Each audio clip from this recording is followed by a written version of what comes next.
Good morning sir. Good morning बच्चों। आज हम वसंत का 5वां पाठ पढ़ेंगे। Good morning sir. पाठ का नाम है मिठाई वाला। पाठ का नाम है मिठाई वाला। ठीक है, यस चलिए। सर। तो सभी लोग अपना माइक म्यूट कर लें।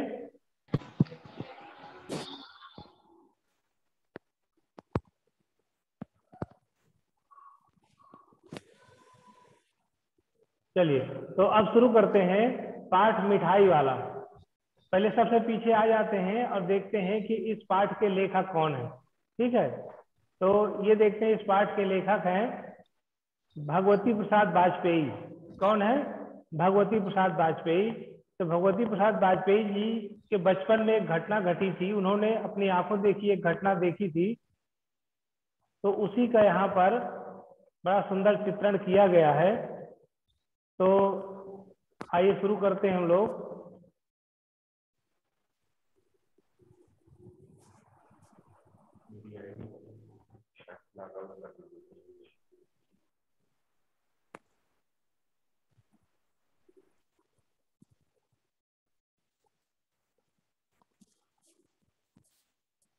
चलिए शुरू करते हैं इसको।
चलिए तो शुरू करते हैं।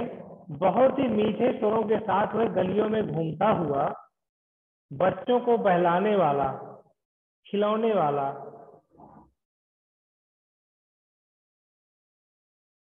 आपने देखा होगा बच्चों, बहुत सारे जो फेरी वाले होते हैं गांव में आते हैं और विभिन्न प्रकार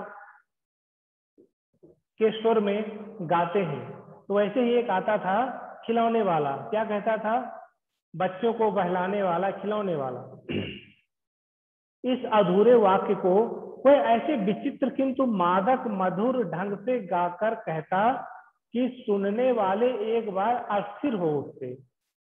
उसके स्नेहाभिषिक्त कंठ से फूटा हुआ गान सुनकर निकट के मकानों में हलचल मच जाती थी।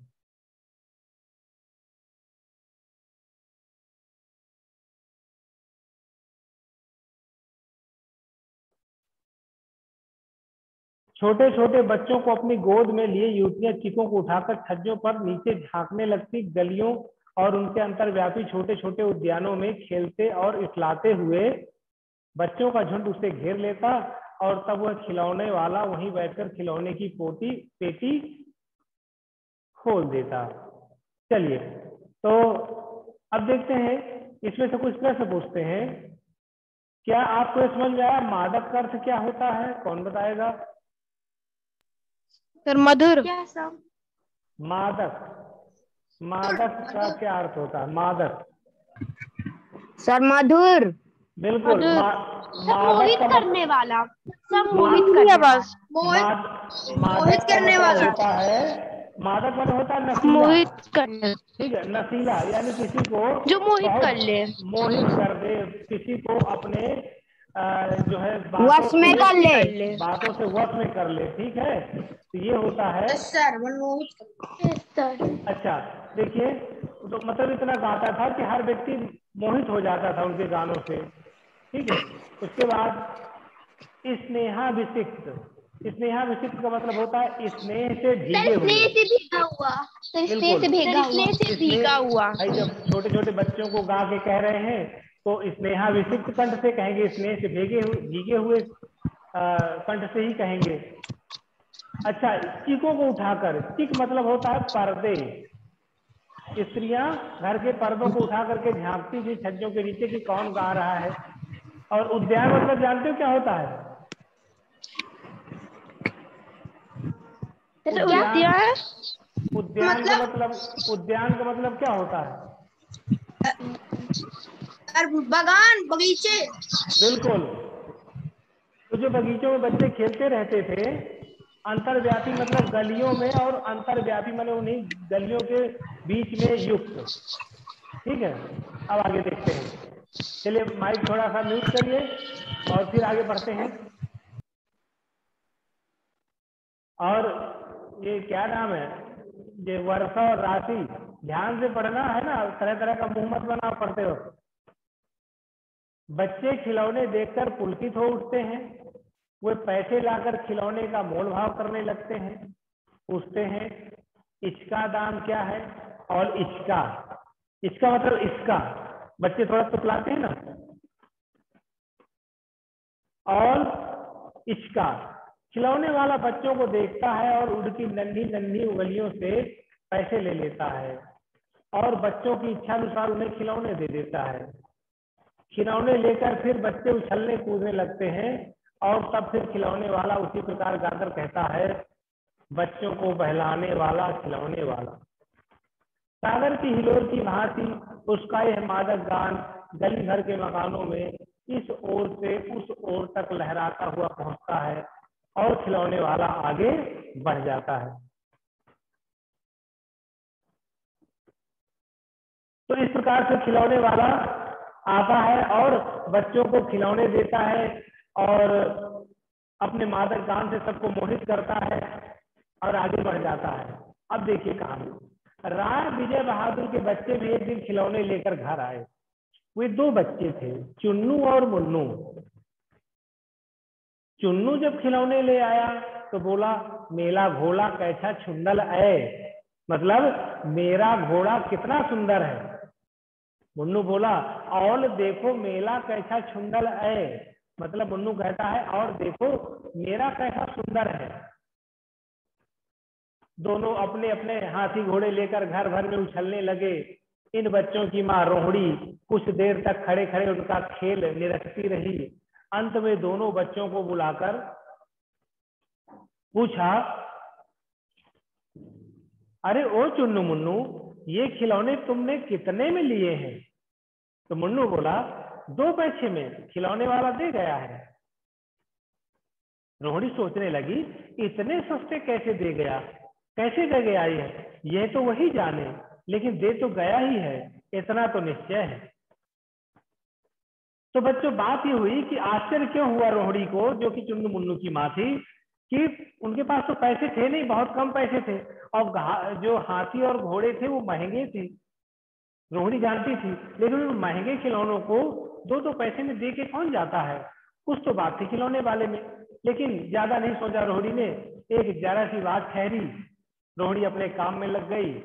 फिर कभी उसे इस पर विचार करने की आवश्यकता ही भला क्यों पड़ती। तो फिर उसे भूल गई उस बात को, लेकिन याद कब आया, फिर देखिए कुछ घटना हुई। लगभग 6 महीने बाद नगर के 2-4 दिनों से एक मुरली वाले के आने का समाचार फैल गया। लोग कहने लगे, भाई वाह, मुरली बजाने में वह एक ही उस्ताद है, मुरली बजाकर गाना सुनाकर वो मुरली बेचता भी है, सो भी 2-2 पैसे में। भला इतने में उसे क्या मिलता होगा, मेहनत भी तो ना आती होगी। मतलब कितनी सस्ती मुरली बेच रहा था, 2-2 पैसे की, मतलब उसका कीमत भी नहीं निकल रही थी। एक व्यक्ति ने पूछ लिया, कैसा है मुरली वाला, मैंने तो उसे नहीं देखा। उत्तर मिला, उम्र तो उसकी अभी अधिक ना होगी, यही 30-32 का होगा, दुबला पतला गोरा युवक, बीकानेरी रंगीन साफा बांधता है। बीकानेर मतलब राजस्थानी, राजस्थान का साफा है। अच्छा वही तो नहीं जो पहले खिलौने बेचा करता था? क्या वह पहले खिलौने भी बेचा करता था? ये दो लोगों की बातचीत है। तो फिर क्या कहता है दूसरा? हाँ, जो आकार प्रकार से बुलाया था ना, किस प्रकार का वह भी था, तो वही होगा। पर भाई वह है एक उस्ताद। अब देखते हैं, प्रतिदिन इसी प्रकार उस मुरली वाले की चर्चा होती। प्रतिदिन नगर की प्रत्येक गली में उसका मादक मृदुल स्वर सुनाई पड़ता, बच्चों को बहलाने वाला मुरलिया वाला। देखते हैं, यहाँ पर कुछ क्वेश्चन पूछ लेते हैं आपसे। वर्षा को समझ में आया बेटा? Yes sir. अच्छा, ये जो आया था मिठाई वाला, मुरली वाला, खिलौने वाला, जो भी कहें, ये सबसे पहले क्या लेके आया था? मुरली, मिठाई, खिलौना, क्या लेके आया था? सर खिलौना। खिलौना लेके आया, खिलौना लेके आया था। अच्छा, खिलौना। अच्छा शिवा, शिवा बेटा ये बताओ यस कि रोहिणी के बच्चों ने क्या खिलौना खरीदा था? सर, घोड़ा। क्या खरीदा था? सर हाथी भी खरीदा था। सर, हाथी घोड़ा। अच्छा, सर, और हाथी घोड़ा। चलिए ठीक है। अच्छा, अब अगला प्रश्न पूछते हैं। राशि बताएगी। राशि तुम्हें ये बताना है, अपना माइक अनम्यूट कर लो, कि ये बताना है कि दूसरी बार वो खिलौने वाला क्या लेकर के आया था और क्या बेचता था? कितने कितने पैसे सर की? मुरली। सर दो पैसे की मुरली बेचता था। अच्छा, तो अब देखते हैं, रोहिणी को मुरली वाले का जब स्वर सुनाई पड़ा तो कैसे उनको लगा। ठीक है, तो चलिए माइक म्यूट कर लेते हैं और आगे बढ़ते हैं। रोहिणी ने भी मुरली वाले का यह स्वर सुना, तुरंत ही उसे खिलौने वाले का स्मरण हो आया। उसने मन ही मन कहा, खिलौने वाला भी इसी तरह गा गा कर खिलौने बेचता था। रोहिणी उठकर अपने पति विजय बाबू के पास गई। जरा उस मुरली वाले को बुलाओ तो चुन्नू मुन्नू के लिए ले लूं, क्या पता ये फिर इधर ना आए। वे भी जान पड़ता है कि पार्क में खेलने निकल गए हैं। विजय बाबू एक समाचार पत्र पढ़ रहे थे, यानी न्यूज़पेपर। उसी तरह उसे लिए हुए वे दरवाजे पर आकर के मुरली वाले से बोले, क्यों भाई, किस तरह देते हो मुरली? किसी की टोपी गली में गिर पड़ी। ये तो देखिए, यहाँ पर विजय बाबू ने उससे मुरली का दाम पूछा, लेकिन अब नीचे ये दिया गया है कि जब मुरली वाला आता है तो उसकी मुरली सुनकर के बच्चों की प्रतिक्रिया क्या होती है। खेलते रहते हैं और खेलते हुए भागना शुरू करते हैं। तो जब भागते हैं तो जानते हो क्या होता है? किसी की टोपी गली में गिर पड़ी, किसी का जूता पार्क में ही छूट गया, और किसी की सोथनी यानी पैजामा ही ढीली होकर लटक गई। इस तरह दौड़ते हाँफते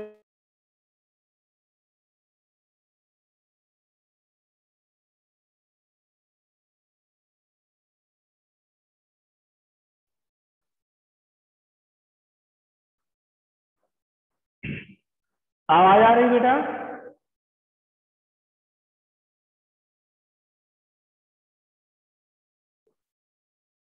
एक मिनट, एक मिनट।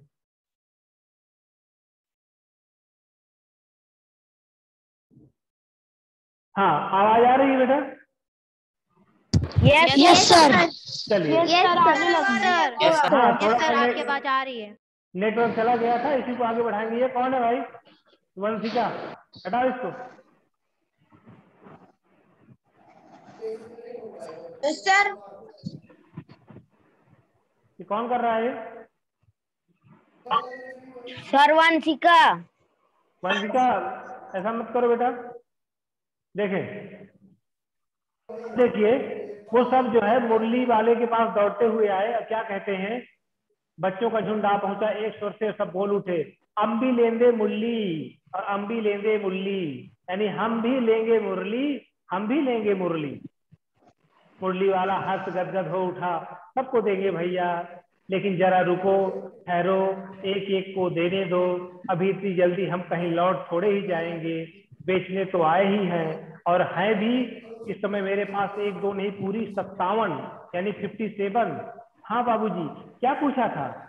आपने कितने में दी है? दी तो वैसे 3-3 पैसे के हिसाब से है, पर आपको 2-2 पैसे में ही दे दूंगा। अब देखिए विजय साहब से फिर बात होने लगी। तो रोहिणी के पति यानी चुन्नू मुन्नू के जो पिताजी हैं क्या कहते हैं विजय बाबू? भीतर बाहर दोनों रूपों से मुस्कुरा दिए, मन ही मन कहने लगे कैसा है, देता सबको इसी भाव से है, पर मुझ पर उल्टा एहसान लाद रहा है। फिर बोले तुम लोगों की झूठ बोलने की आदत होती है, देते होंगे सभी को 2-2 पैसे में, पर एहसान का बोझा मेरे ऊपर लाद रहे हो।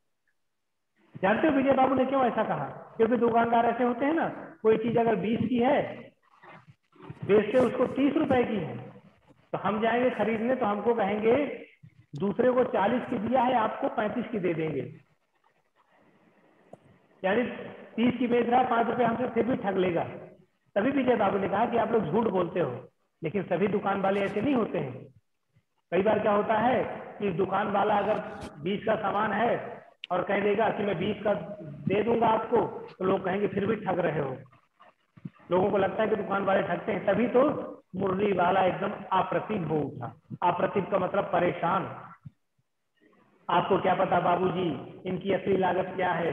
ये तो ग्राहकों का दस्तूर है कि दुकानदार चाहे हानि उठाकर चीज क्यों ना बेचे, पर ग्राहक यही समझते हैं कि दुकानदार मुझे लूट रहा है। आप भला काहे को विश्वास करेंगे, लेकिन सच पूछिए बाबूजी, असली दाम 2 ही पैसा है।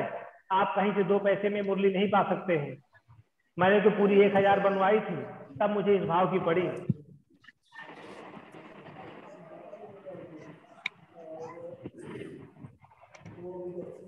माइक बंद करके रखें भाई, जिसका भी माइक चल रहा है।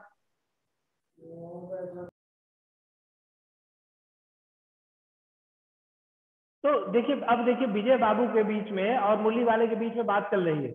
विजय बाबू, अच्छा मुझे ज्यादा टाइम नहीं है, ज्यादा वक्त नहीं है, जल्दी से 2 निकाल दो। 2 मुरलियां लेकर विजय बाबू फिर मकान के भीतर पहुंच गए। मुरली वाला देर तक उन बच्चों के में मुरलियां बेचता रहा। उसके पास कई रंग की मुरलियां थी। बच्चे जो रंग पसंद करते मुरली वाला उसी रंग की मुरली निकाल देता। ठीक, फिर क्या करता? यह बड़ी मुरली, अच्छी मुरली, तुम यही ले लो बाबू। राजा बाबू, शिवा बेटा क्या कर रहे हो? लाइन मत खिंचाओ। ये तुम यही ले लो बाबू। राजा बाबू तुम्हारे लायक तो बस यह है। हाँ भैया, तुमको वही देंगे, ये लो। तुमको वैसी चाहिए ना, ये है। अब देखिए यहाँ पर पूरी बातचीत है। मुरलियों को बेचने के दौरान वो जो मुरली वाला है बच्चों से क्या बात करता है? नारंगी रंग की है, अच्छा वही ले लो। ले आए पैसे, अच्छा ये ले लो। तुम्हारे लिए मैंने पहले से ये निकाल रखी है। तुमको पैसे नहीं मिले, तुमने अम्मा से ठीक तरह मांगे ना होंगे, इसीलिए माँ ने नहीं दिए। धोती पकड़कर पैरों में लिपटकर अम्मा से पैसे मांगे जाते हैं। हाँ बाबू फिर आ जाओ, अब की बार मिल जाएंगे, दुअन्नी है। तो क्या हुआ? ये लोग पैसे वापस लो, ठीक हो गया ना हिसाब? मिल गए पैसे। देखो मैंने तरकीब बताई। अच्छा अब तो किसी को लेना नहीं है, सब ले चुके। तुम्हारी माँ के पास पैसे नहीं है, अच्छा तुम ये ले लो। अच्छा तो अब मैं चलता हूँ। इस तरह मुरली वाला फिर आगे बढ़ गया। तो बच्चों यहाँ पर एक चीज जो हमको ये समझ में आई कि सारे बच्चों से बहुत प्रेम से बात करता था मुरली वाला या खिलौने वाला, और जिन बच्चों के पास पैसे कम होते थे उनको भी वो मुरली देता था। अब बाद में कुछ एक बच्चे ऐसे भी रह जाते थे जिनके पास पैसे नहीं होते थे, उनको भी वो दे देता था। इसीलिए बच्चे जैसे उसकी आवाज सुनते थे दौड़ते हुए आ जाते थे।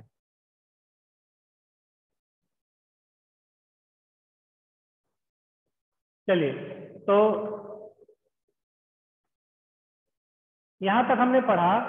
कुछ प्रश्न है आपका, पूछना है किसी को? No sir. तो नो सर नहीं पूछना है। No sir. इसका आगे वाला भाग मैं आपको बाद में पढ़ाऊंगा, ठीक है? और इसके क्वेश्चन आंसर भी जानेंगे। और एक चीज और ध्यान दें, ये कक्षा के दौरान जब चल रही होती तो ये जो लोग बीच में लाइन वाइन खींचते रहते हैं, नाम आ जाता है उनका यहाँ पर। और अगर कुछ ऐसा करेंगे तो मैं उनको अगर मैंने अगर उनको रिमूव कर दिया तो वो फिर दोबारा एंट्री नहीं कर पाएंगे, पहली बात। दूसरी बात, सभी बच्चे अपने असली नाम से ही क्लास में एंट्री करेंगे। कुछ लोग नंबर लिख करके, मोबाइल की कंपनी का नाम लिख करके, या जो ऐसे वैसे एंट्री करते हैं, मैं उनको एंट्री नहीं देता हूँ। ठीक है, तो ध्यान रखिए, अपने असली नाम से एंट्री करिए और ये बीच में लाइन मत खिंचाइए, नहीं तो मैं रिमूव कर दूंगा, तो फिर आप क्लास नहीं ले पाएंगे। तो आज के लिए बच्चों इतना ही, शेष हम आपको कल पढ़ाएंगे। ठीक? Yes sir. यस सर भी कल ही करेंगे। Bye everyone. Bye sir. Thank you for teaching us. Bye, sir. Thank you for